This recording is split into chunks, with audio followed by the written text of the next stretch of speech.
Ukraine, Russia.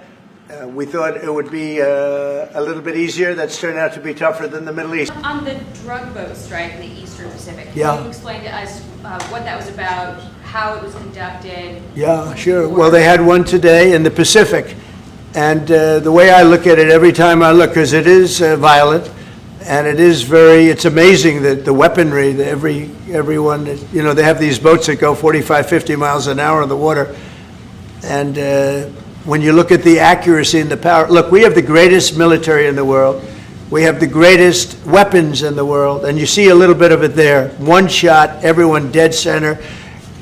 And the only way you can't feel bad about it is you realize that you won't feel badly about it, is you realize that every time you see that happen, you're saving 25,000 American lives. Every one of those boats that gets knocked out is saving 25,000 American lives, not to mention the torn up families all over the country. And whenever I see that, I say to myself, I just saved 25,000 lives. I will say that there are very few boats traveling on the water right now. Actually, that includes fishing boats, that includes any other kind of boat. But there are very few boats traveling on the water. So now they'll come in by land to a lesser extent, and they will be hit on land also. Last year, these drugs coming in. They killed 300,000 Americans last year. Do you have legal authority if they do come? Yes, we do. We have legal authority, right? We're allowed to do that. And if we do by land, we may go back to Congress. But this is a national security problem. They killed 300,000 people last year, these drugs coming in. They killed 300,000 Americans last year, and that gives you legal authority. We have a national security, really, I will say this, when you look at the people we're dealing with, and we know them, we know the people coming in, we know the boats, we know everything else, we're allowed to do it. It's in international waters. If we don't do it, we're going to lose hundreds of thousands of people.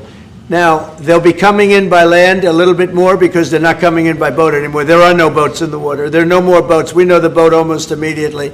It's pretty unusual when you see somebody with a fishing rod and 5 engines on the back of the boat. You don't need that to go fishing.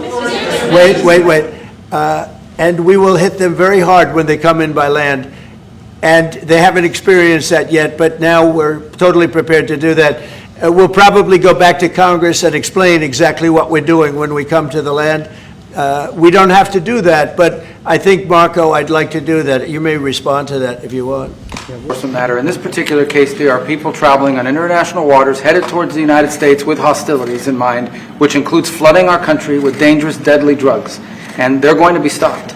And that's what's happening. And in the case last week, you saw there was a submarine. It was a submarine. It was a submersible. That's a drug boat all the way through. We know what these boats are. The president just said it. We track them from the very beginning. We know who's on them, who they are, where they're coming from, what they have on them. If you're running drug boats, you're in grave danger. Well, I think that in terms of honesty, the only thing I can say is and drug usage is way down, and drug usage coming from the sea, they call it ocean drugs, little term that they use, the ocean drugs, is very close to non-existent right now. I wouldn't want to be in one of those boats heading away. They're driving happily to destroy the lives of people, and that's the end of them.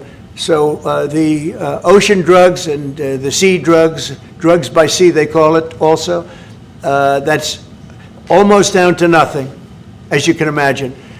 So they continue to come in by land at a little bit less because they see something is going to happen. They don't like it. They see something, and they're right. Something very serious is going to happen. The equivalent of what's happening by sea. And we're going to Congress just to tell them what we're doing, just to keep them informed. But we have to do it for national security. We have to do it to save lives. You take a look at the new walkway, the Presidential Walk of Fame, we call it. Thank you so much. The president of Colombia in a recent interview said that if you won't change, he thinks that people should get rid of you. We're talking about now Colombia, the country, not the university. Yes. Go ahead. He said what? He said that if you won't change, then perhaps you need to be gotten rid of. Do you view that as a threat? Well, he's a thug and bad guy. He's a guy that is making a lot of drugs. We've just, as of today, stopped all payments going to Colombia, the country, Colombia. Also, the school of Colombia, no, we settled. We made a settlement with him. But no, he's a thug, and he's a bad guy, and he's hurt his country very badly. They're doing very poorly, Colombia. They make cocaine. They have cocaine factories. They grow all sorts of crap that's drugs, bad drugs coming into the United States, goes generally through Mexico. And he better watch it, or we'll take very serious action against him and his country. His country is, what he has led his country into is a death trap. Lost their shirts for many, many years. They've really been decimated. And I helped them a lot. I put